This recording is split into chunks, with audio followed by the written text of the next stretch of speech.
Am I right about that, Kyle? Yeah, dude, I was about to say, that's what I relate to the most in Gohan, is his total dweebness. Dweebishness. Dweebality. Dweebality, total curiosity, full frontal nudity. Yeah, it really is. I totally relate to that, because I surely don't look like him.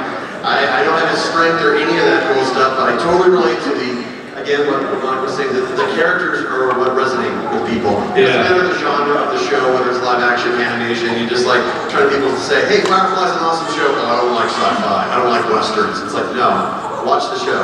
And just for example, just with Dragon Ball, it's like, I don't watch fighting shows. Like, no, seriously, give it a shot. Give it a shot. So people that have been dragged maybe against their will to go see the new movie and they haven't seen one look at Dragon Ball, and now they're intrigued because they saw how good superhero is.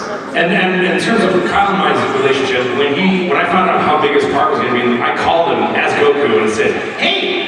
I basically said, I've got the work cut out for you, I'm real excited for you. And then after he's done, like, good job! We have this jokey, even though we're the same age, I jokingly talk to him like he's my son sometimes. I think it's very fun, it's kind of a fun thing we do. My dad just texted. My dad just texted. Seriously. I tried that with Eric once and he didn't like it. The only thing that Sean and I do together as Vegeta and Goku is sometimes I get in a feisty mood and I'll ask him what floor he's on in the hotel, and if he's on a higher floor, I'm like, darn you, Sean, one day I will be a higher level than you. And then once I be a floor higher than me, I'm like, I'm on the fifth floor. He's like, I'm on the ninth floor, I win! So I wrote on somebody's autograph today, haha, I am over Chris 1000. As a one-upsman to our banter about that. But it's been the gift of our lives, I think, definitely, you know. It's really great, especially the friendship I have, so it's been really great. And then all of you, who I consider all of my children since I didn't have any. So thank you guys. It's so great. So next time you guys go to a hotel, you're going to check in and be like, is Sean checked in yet? What floor is he on? Oh, he does that. He does it already. I want the highest level. I checked into a fancier hotel, not what they provided us. I'm like, what? And so then my agent's like, Chris is at the other hotel. Do you want to go there? And I'm like, maybe, I don't know. Chris, why are you in the hotel? I just want to try something bougie. And I'm like, oh, okay. Well, now I'm a statement. So it's every weekend is that. So it's total fun. All right, we're going to open the floor to questions. Yes. So we do have a couple people lined up. Please move your hand up. We're going to try to get as many questions as we can today. So let's get started. And if there's any way, if you're not the person asking the question, if it's possible, if you're injured or you can't because you're cosplay, don't worry about it. If there's a way you can like crouch down or sit down behind the person asking the question, it's usually nice so the people behind can see you. Booyah. I just want to know that. Sean wants to know what that piece of electronics is on stage. It's not like, what is this device? You cut the white wire, Sean. Cut the white wire. I had an idea, by the way, for a sitcom about, I'm colorblind, so I had an idea for a sitcom about a bomb squad that has one guy who's colorblind and another guy who's dyslexic, and so they're on there, so cut the left one, wait, the right one, no, the green one, no, the red one, and then everything just blows up. I never really developed it into a show, but yeah, you're a really short show. Sorry about that. Right, you're listening to KATVZ, you're on the air, caller, go ahead. By the way, I don't mean to mock dyslexic people. Many of them are geniuses, if not all of them. And I'm also colorblind, so I kind of feel like we're brothers of some sort. But believe it or not, colorblindness will really screw you up when you're driving. And some countries don't allow you to drive if you are colorblind. And about 3 times my girlfriend's like, Sean, that's a red light. And and I'm staying on the break. So anyway, go ahead. Sorry.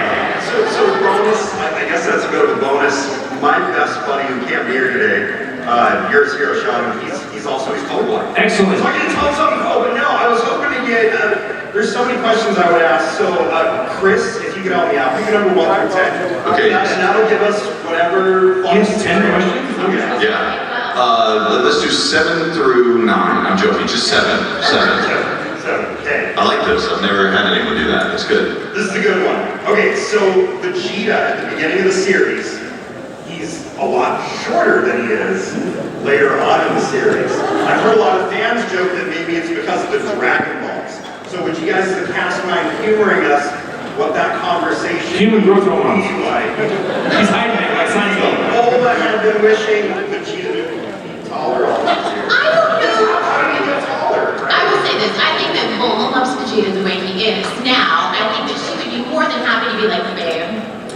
I've been using the Dragon Balls for some pretty cool stuff. I think maybe you might want to try it out. Maybe. Not unless I'm sleeping. So maybe she did. Plausible deniability. Thank you. That's really funny. Because by the end, if you guys notice that by the end of Dragon Ball Z, the characters actually have like almost testicles between their eyes. Like they have muscles between their eyes. They're so strong. Yeah, it's hilarious. They flex. Anyway.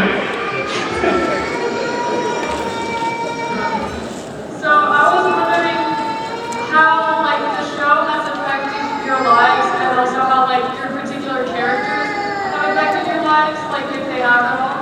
I have everything I have in my life. I think I owe to Dragon Ball, despite the fact that I've done a ton of other voice work, because it was my first audition.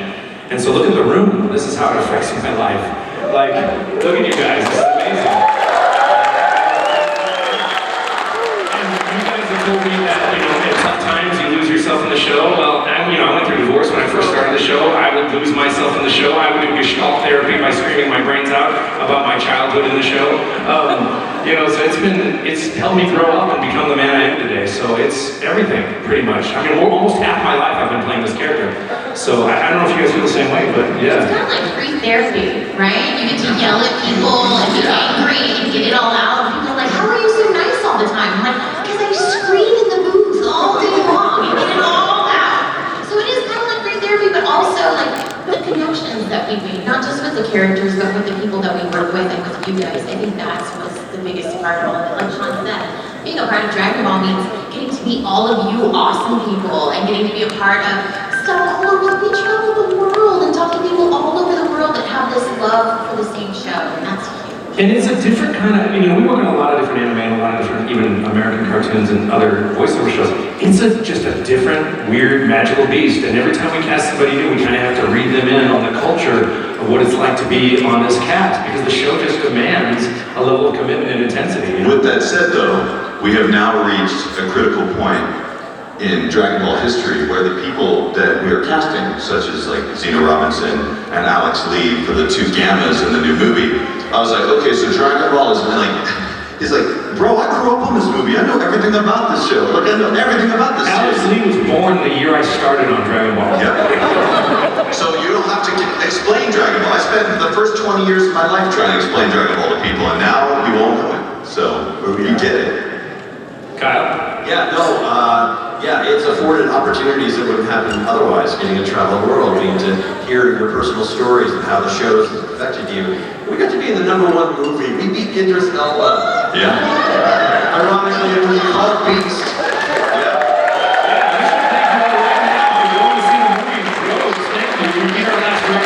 This time I think our numbers were higher than in Japan, which is rare, so we're very proud of that. Yeah. The better beast prevail, I guess. I think they like a good battle. They write the show about battles, so. Yeah.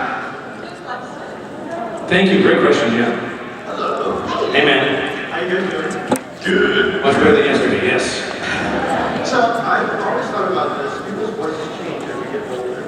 And sometimes yours hasn't changed for some weird reason. That's on purpose. Well, no, I'm a real big believer in vocal consistency, so much so that when we recorded, we started episode 53, we recorded all of Z, then we did GT, and then we had to go back and do Dragon Ball, and then we had to do the beginning of Z, and so what I did is I went and I listened to my voice right there, and then I did the voice when he was like 16, and then I had to listen to it and make sure I dovetailed it in terms of aging, so that when I finished Dragon Ball and then went to Z, he sounded younger, and I had to go back and listen to that several years later to make sure that there's no uncomfortable jumps in the vocal change.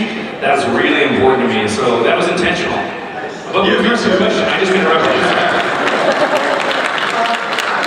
As like not the characters itself, just you guys in general.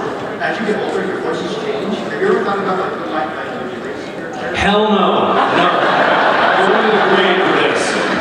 Actually, I have considered it recently, but I'm not going to say who. Only because I thought, well, if I die or retire, which I will never retire from this character unless I can't do it. But what do you guys think? I Sorry. thought about his. Oh yeah. Don't tell anyone. No. The TFS character, the guy? Never heard of him. Okay. I'm still waiting for my voice to mature. It's been a while, and I don't know that that's ever going to happen. My daughters, for some reason, reason, just don't think that anyone actually has a lower voice. They think that because all of my friends are voice actors, and when they come over, they all sound like Monica. So my kids don't know what like low female voices sound like. Yeah, seriously, I just want to be like Frank Welker and just, be voicing teenagers when I'm in a nursing home. He's not in a nursing home, but he's been voicing a teenager since the 60s, and he's still doing it in Megatron and Freddy and all that stuff. All that stuff is like, I want to stay on this until we are literally on our deathbeds. Yeah. We're going to do that, and I'm done. So, Dragon Ball seems to continue because for obvious reasons, but I think there's one other show that has been forgotten. Yu Yu Hakusho? Do you think they will actually continue that? I would love to see more Yu Yu Hakusho. That show's amazing. The cool thing about Yu Yu Hakusho, who liked Yu Yu Hakusho growing up? Who among you thought you were the only ones watching it? Exactly. It came on like after all the other shows, and I think everyone who watched it felt like they were watching something taboo. Like suddenly, no, I'm the only one that's seeing this right now. But then you've all gotten older and realized that you all actually saw it. I would love to play Kuwabara again. And I would use his hair right there. That's awesome. Hi, my name is Chris Newhart, and I just wanted to ask you guys, doesn't matter who wants to answer, but what best advice would you give to anyone that's trying to follow in your footsteps and be a voice actor or voice actress? That's a good question. I will say we are all older, and technology has changed. So usually what I tell people is the best thing you can do is talk to some of the younger folks because they know exactly how to go about it. But I think your major stepping stones are acting, like learn how to act because we use a different vocabulary and all that stuff. Improvisations is huge because sometimes you have to follow the characters really, really quickly. And believe it or not, singing or having some kind of musicality. Yeah. Because we have to match those flaps, and being able to do that and not sound like what we call a Shatner, where it's very stilted. He's at this show. I think I've used the term in front of him, so I think we're good. But it's great. But yeah, just being able to know the lingo and get yourself out there. But whenever it comes to like the specifics, I'm like, find the young actors, because we've been doing this for over 20 years, so technology is cheap. Well, and to that end, when we started, there was a much more complicated process, and now there's, because of the pandemic and also technology, you can record at home a lot. And I don't love that. I like working with the director on audition, but sadly, to me, the industry has switched toward that. So you really need to understand, you need to take acting classes, maybe voiceover class, you need to have a home studio, which isn't terribly expensive to do. And you need to know how to use your audio gear and communicate with audio engineers as well as directors remotely. And a lot of times, like I had Nickelodeon, I had to send a detailed list of all my gear. Then I had to do a sound test and send in all that for when I did this show, the Casa Grandes. And so the technology has changed in a way to where you need to be a bit of an engineer as well as a technical guy for Source Connect and Zoom. You have to know all that stuff. I mean, I've been in union meetings where the actors are all asking how they get their internet working right so they can do this versus other stuff, So, Chris, do you have anything to add to that? I mean, I didn't grow up I didn't have a theater background. I was in theater in high school, but it almost doesn't count. And I took a different path. But you sang opera in college. I did. It's true. I had a creative path, and I love doing that stuff. But I am a firm believer in throwing as many darts at the dartboard as you can, because throughout, I've never liked to close any doors behind me. When anyone ever asks if I can do something, I always say yes, and then I figure out how to do it really fast and better than everybody else, and then turn it around or find someone better and hire them to do it. But I feel like you have to kind of look at the community and where you are and figure out how you can best get close to what it is you want to do, where you're at. So, for instance, here, I don't think there are any anime dubbing houses here, so your chances of dubbing anime here in Utah are very slim. But I'm sure they shoot films here, they shoot commercials here. I encourage people to get into production and then still study your craft at home, and then over time you will eventually meet people who work at studios, and then you can ask them questions, and the more people you know, the more likely it is that you might have a chance someday to do it. But what I'm going to guarantee you is that you're going to find something else that you like doing as much as voice acting. Like I've been on film sets or commercial sets where there are jobs in those communities that I had no idea existed. If I'd known that the art department of a film set existed before I got into voiceover, I would have tried to be in the art department because I love sets and I like putting things together. So I just encourage people to still study their craft at home, be ready for that first audition if it ever comes up, but just keep your eyes wide open. Don't be too myopic. I just had a Chris fantasy where I was picturing you like going on an opera career instead, and with your sense of humor, like singing some low bass voice, and then you do something funny on stage, like hold a cake instead of Hamlet's head. Like I could see you just trying to constantly poke in the seriousness of classical music. I was a classical musician myself, so I played operas as a hornist, so I'm just picturing you on stage mocking the whole That's thing. why I couldn't do it anymore. I know. It's too serious. I can throw in that I think it's important to have a thick skin if you want to become anybody in the artistic endeavor. You're self-employed, you're paying more taxes, all that fun stuff. But you have to really want it. You have to feel like in your soul, this is what, and it's not just voice acting. It's any type of creative artist, musician type thing.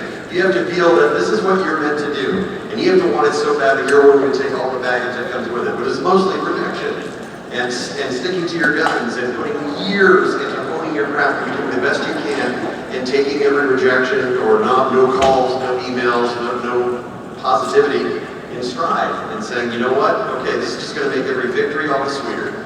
I'm going to audition for 100 things, maybe I'll make one, maybe I'll make none. I did everything those guys on the voice acting panel said to do, why is it not working? And all those auditions are practice.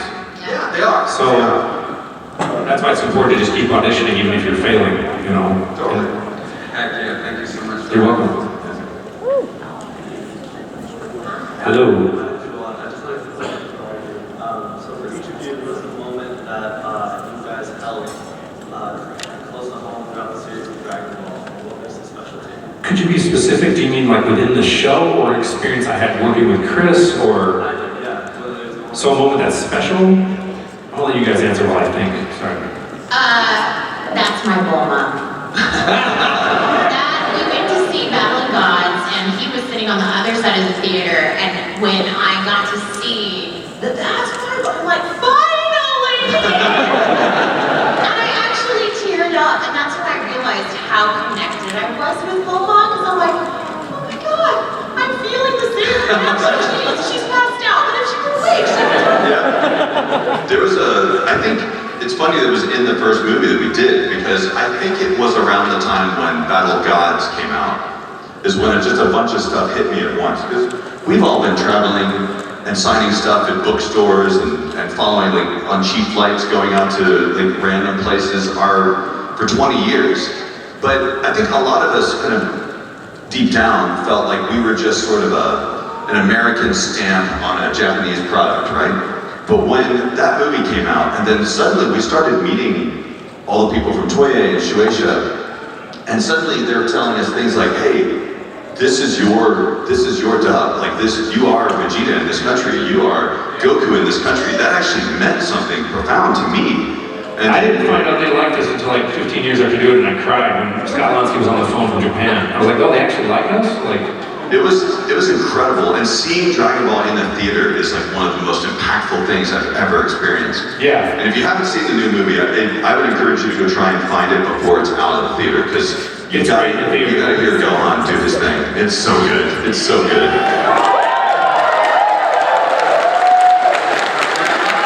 As far as right into the part that's really impacted me is this year with this movie, Gohan's great again.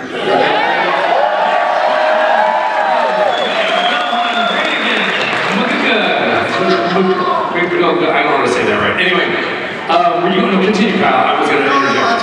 That's basically it, because for years it's always been like that pivotal moment right in the Majin Buu saga. It's like, fight you? No, I want to kill you. And then things kind of go south, and then he takes a back seat for literally 20 years. Yeah. And even Piccolo says, go on back. I love that moment. It's so great. For me, there's two moments. One is when Chris Sabat called me in 1999, and I did not know him. And he goes, oh yeah, this is Chris Sabat. Oh, you're going to be the... And by the way, we all do a Chris Sabat impression. And his children do, which is hilarious, because they're 7 and 9, right? They're 7 and 9? Yeah, 7 and 9. And so two little girls going, oh, Daddy! It's really funny. But Chris called me, there were two moments. Chris called me and he goes, hey, Sean, it's Chris Sabat, Funimation, you're going to be the voice of Goku. And I went, oh man, you sure? Because I really like my Captain Ginyu audition. I thought I was really good. You think I can have that part? And he goes, instead of telling me I'm the lead, he goes, trust me, you're gonna love this part. Okay, I'll talk to you later. Click. And then the other part was when the day I had to do the first Super Saiyan transformation, which was epic. And I walked into work not knowing I had to do it that day. And Chris saw it right before I had to do it. He was thinking, as he told me post, I didn't know if you could do this.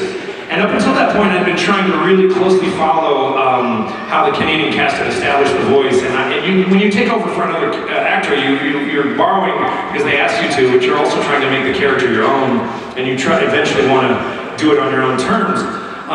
And so, I'd been really closely following that. I'd been insecure about playing the character for up until that point. And then we did the Super Saiyan transformation where I just had to lose my M and F and S-H-I-T on How did you spell that? I don't know how I did that. On the booth. And just to, when barking at Gohan, leave now! Because, the shit's about to hit the fan. I didn't know what was going to happen. So when it happened, I was also experiencing the Super Saiyan transformation in real time, how you might experience it. And the guy going, holy shit, his hair's blonde. Does he have a hairstylist? Did Monica go in there? Monica does hair, by the way. Anyway, and so, I didn't know that at the time, I don't think, but, and then after that day, I was like, I'm Goku now. And I was like, I committed, and I was like, I let the past go. I kept what I borrowed and added to it, and it made it kind of my own flavor since then, so. And Sean walked out of the recording booth, and there was this bright light that was behind him. Yeah. And Chris was jaw dropped, and he had a cigarette at the time, and it hung there like a movies. Sean, by the way, it's real bright behind you, so if you can kind of close the door. So yes, Kyle, did we get to you? I don't know, I feel like I talked too much. Did you say your special thing? Okay. I feel like I talked so much, I gotta, alright, sorry.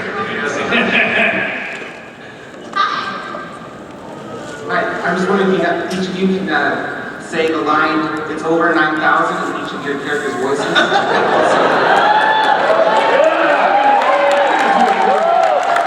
gonna give you a curveball. It's over 9,000!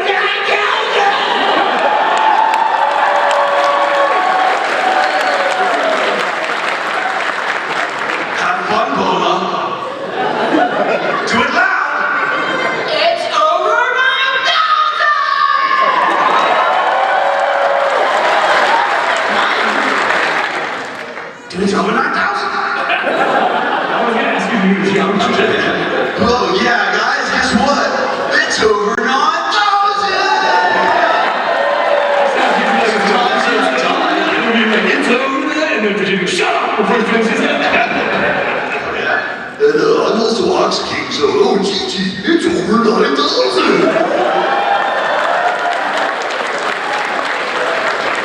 I'm just gonna ask Chris to do the all-night version for that. It's over 9,000! United States of 9,000!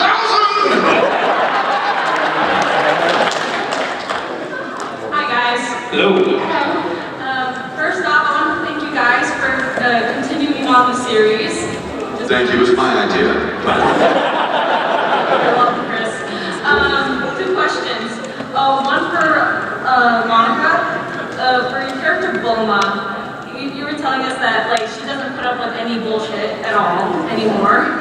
And what makes Vegeta afraid of Bulma and respects her? That's the first question.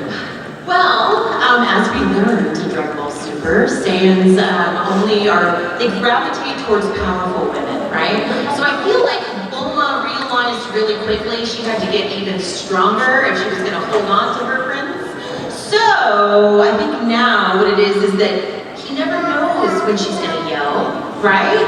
Because if you watch Bulma, that's one of the things I love about recording her is most characters in anime, they keep a certain facial expression throughout their entire line. Bulma doesn't do that. If you watch Bulma, the first line will be like, eyes wide open, and then the second line is, I'm angry. I was gonna joke she's got bipolar or something. She switches on the time. She's all over the place. So I think that's why they're all afraid, is because you never know when that switch is gonna be flipped and she just freaks out.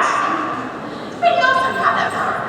And another question too is between Goku and Vegeta, their fight scenes, especially the one when Vegeta became Majin and then Goku had to to go Super Saiyan 2, and things are going south really bad. Like, did it feel like the fight scene you were like part of that fight scene in real life? Or For me. Or, I meant for Christopher and Sean. It always feels like it's every fight scene. Like when people, I'm so flattered by people liking the "I will not let you destroy my world" video, and I think a lot of people, oh my god, it's amazing, that's so special. I'm like, that's every day at work. That was just the day they filmed it. Like that's just my life. So when the new movie came out and I had 15 minutes of screen time, I was like, and I was like, the Majin Vegeta section of Dragon Ball Z was the peak, in my opinion, of Dragon Ball of that era. When I was working on that was amazing because Vegeta was finally slapping Goku around a little bit, and that's really the scene. It's really the moment where everyone who wasn't a big fan of Vegeta became a big fan of Vegeta. His sacrifice there for his family and stuff, that was pretty cool. There is somewhere floating in space some recording of me going like, Bulma Trunks, I do this for you, and yes, even for you, Kakarot. I got used to this planet. I even bought a microwave oven. I bought a lounge chair that I love so much, and I like American football. And it's like, let me hug you, son, and his son's like, he hugs him so tight, I don't think Trunks can breathe. Anyway, yeah, that was the best. That was peak Dragon Ball right there.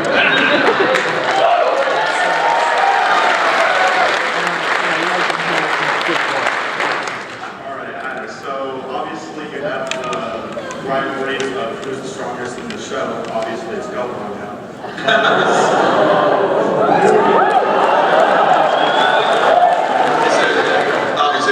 The strongest now. I wasn't trying to be rude, I was actually prepping a joke, but I was actually part of the panel, I just didn't hear that. Who's stronger? It's me, sorry. I don't know, I just had to say that tacitly, it's in my contract.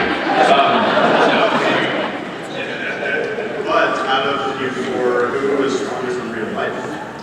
Well, Chris and I did a punching contest, punching bag, where it measures your punching, and I had been doing a lot of Shotokan karate at the time, so I was really good at punching. And I probably am not good at that anymore because I haven't done it in a while. But at the time, I had been training, and so I really was good at it. And so I think I beat him there. But I think Chris is probably, and Monica, and they were probably stronger than me at this point. No, you can channel your anger into a punch unlike anyone I would ever know. Thank you. I've never been on the receiving end of one. I've only seen you hit a punching bag before, but yeah, you're the strongest. I go to the gym and work out 3 days a week and lift heavy things. But I don't know, we've never put this to the test. Now I'm in. Come on, punch each other. Right? It's the Jerry Springer show. Thank you. My name is Chris as well. Excellent. And I kind of already know the answer to this question, but I think it's... Well, then you don't get to ask it. Okay. What is your relationship and/or personal feelings towards Team 4-Star? I'd rather not discuss that on this panel. Sorry. If not, I haven't really watched it, that's all, you know. And so I don't know. Sorry. I have a backup question that can't be answered. Dragon Ball Z has been dubbed multiple times, excluding the Team 4-Star. But I think even Dragon Ball Z was dubbed twice, correct me if I'm wrong? I have no idea. I dubbed it myself, and I was dubbed in multiple languages. The question is, they started like a Southeast Asian version of Kai, but they never finished it. They only kind of got like a half a season of that in. I don't even know if they finished the first season of it. But yes, what was your question? So when you redo a dub, for example, once I saw a YouTube video, it was Chris Sabat versus Chris Sabat versus Chris Sabat. Oh, okay. That's just called Dragon Ball. It's the same scene of different dubs. What do you like do to prepare to redo a scene that you've already dubbed before, or like the newer dub? I mean, I guess we've redone scenes multiple times throughout the games, but when it comes to Z and then Kai, that's twice, because a lot of the scenes are similar. And then the games, sometimes with the games I will reference the original scene for continuity. And for Kai, I did not, because I had made some vocal changes for Kai that I was more comfortable with, and so I kind of wanted to do it fresh. I even changed Nail's voice slightly, because I always believe in improving. I do believe in consistency, but there's a fine line between consistency and fixing continuity errors and improving. And so I guess I kind of don't understand the question entirely, because I don't really. Y'all go ahead, you guys, because maybe I'll have a better understanding once you guys talk. Well, I can say that, you know, at least with Kai, we have this rare opportunity, because every show that we work on, it's one and done. You know, we put it out there, and it's that, and sometimes we're going, man, I really wish I could have redone that take, or whatnot. And Kai represented this really rare opportunity to not only revisit those scenes, but with a now more faithful script from Japan and all that. And we had spent all these years becoming better actors, more seasoned, more everything. And Chris put it best, it's like, you guys, this show directs itself, because we've all inhabited these characters for so long, so Kai, which just felt so good. It was a great opportunity to let people who were 15 years more experienced than they were when we first started, because I'll admit I was garbage when I first started this show. It was a chance for a lot of people to redo these things. So I didn't have people reference the original scenes. I wanted them to approach it again with fresh eyes and fresh voice, as if you got a second chance to do it. And that's how we interpreted it. And Kai was a really nice chance to have a nice, temporal do-over, or whatever they called it. I think we'd also been voicing for 10 years or so, and we were all better actors from playing our characters longer, so it was easy to. So I wouldn't want to reference a previous scene that I'd done that maybe early in my career that I wasn't happy with and then copy that. I'd rather act better. So that's, because you always get better, no matter, you could go back to your work 20 years ago and improve it. George Lucas loves to do that, which I hate, but Star Wars 1977. Now I want a t-shirt that says act better. Thank you. Alright, my questions. They've all had very long careers in this industry. I'm curious, what was the first role you had where you thought, this is my big break? When I got on Dragon Ball, and then I found out it wasn't. Until now. Because when I got on, I'm like, oh, we're gonna get residuals, and we're gonna on TV, it's gonna be great. No, you're the bottom of the barrel replacement actors. Nobody likes you. We got online hate. Everybody hates your guts. And I was like, I don't have to have a day job. And then Chris was like, oh, you get to keep your day job on this show. I'm like, why? It's a TV show, because we're not gonna pay you very much, which wasn't his fault, by the way. And so at the beginning, I really thought I'd made it, and I think I really felt like I had made it when I got a float in the Macy's Thanksgiving Day Parade. That was a pretty big deal. I was like, there's my character right there, floating along. And then Chris made this really cool Thanksgiving card with Vegeta popping in with a slingshot. Then he pushed the potato, they threw it, which I thought was perfect. So cool. I just went blank on the question. When you feel like you made it? I feel like it's just been this evolving thing. It's hard to even imagine that we have made it. It just keeps going. Working on Dragon Ball was also my first real voice acting gig, other than doing commercials on the radio, like probably Kyle was doing all the time.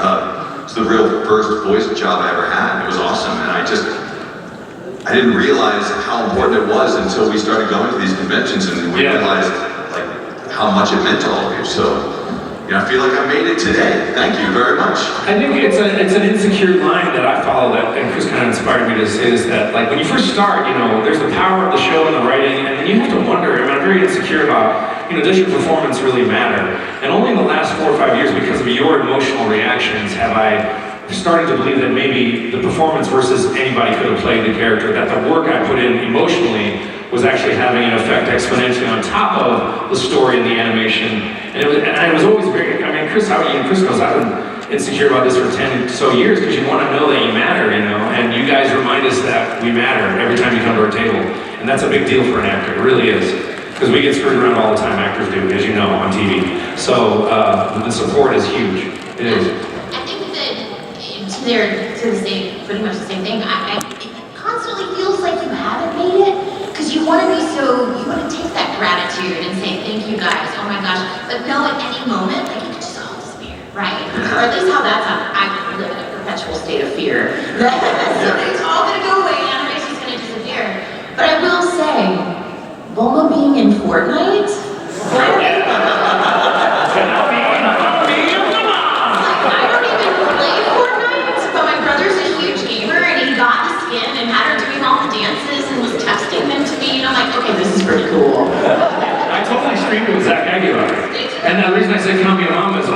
you Fortnite guys who don't watch Dragon Ball, we're calling it the Kamehameha and the Kamiyamama.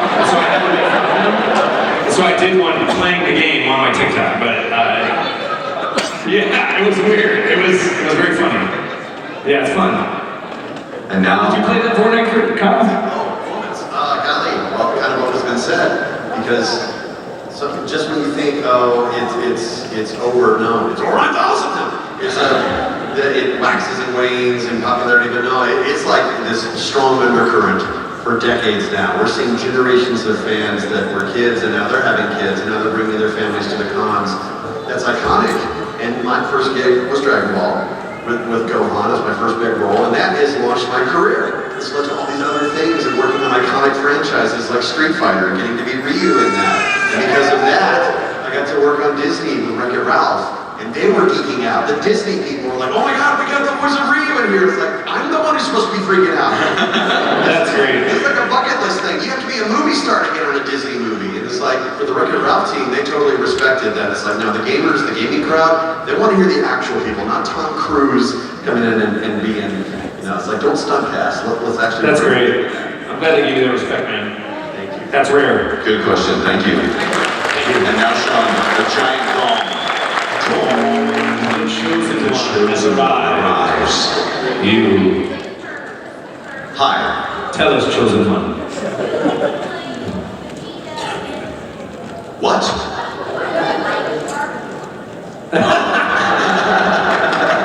Well, have you ever gone to a convenience store or whatever and you think you want this candy and you want this other candy and you just have a struggle in your mind about which one to get? I get both. That's what it feels like. But the cool thing is you get to just have both of them. That's what I get to do. Like, the way I keep it consistent, though, is I'll always record one character first, and then I'll record another character, and then I'll record another one. Usually it starts with, like, Yamcha, because he's the easiest and he'll die pretty quickly. Then followed by Vegeta, because he's angry and he doesn't talk as much, and then Piccolo, because he's chill. He's awesome. But it's nice. The only time I would jump around voices was occasionally during the fan favorite saga in Dragon Ball, the Garlic Jr. saga, if you guys remember that. It's a wonderful saga. It was the Dragon Ball evolution of Dragon Ball Z. It was just such a weird saga about the sacred water and stuff.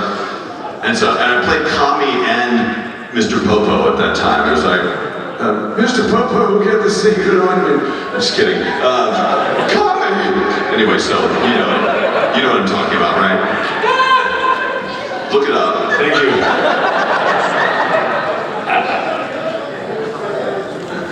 What? You're not the only one who hates Garlic Jr. He's mean. Hello. Hi. Greetings. Do you have a question for us? Would you mind getting a little bit closer to the mic? There we go. Will Vegeta ever get more powerful than Goku? Yes. Vegeta was just more powerful than Goku.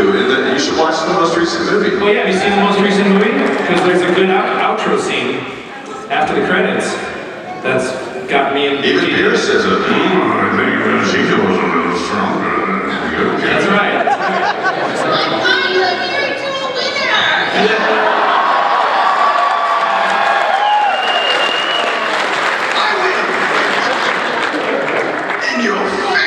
Which was not the original line, but I just thought it sounded a lot funnier.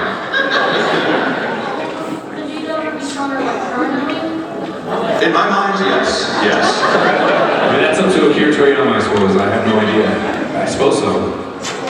I mean, Vegeta, in a way, wins no matter what, because he was supposed to be a villain that was supposed to have been killed off, and that was it.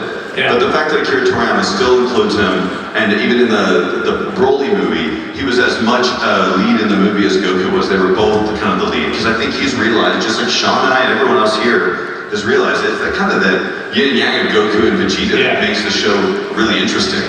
And I still have this theory that Goku will eventually be an angel and Vegeta will be a destroyer, and that'll be the end of it. And they'll float off in the universe, and Gohan will go, Dad!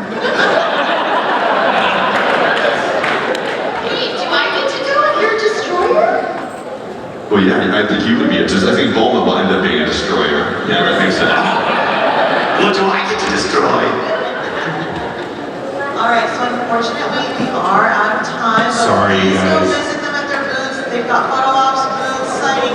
going to the rest of the convention, make sure you go see them very quickly, get your questions answered, and thank you guys. Thank you guys so much. Thank you.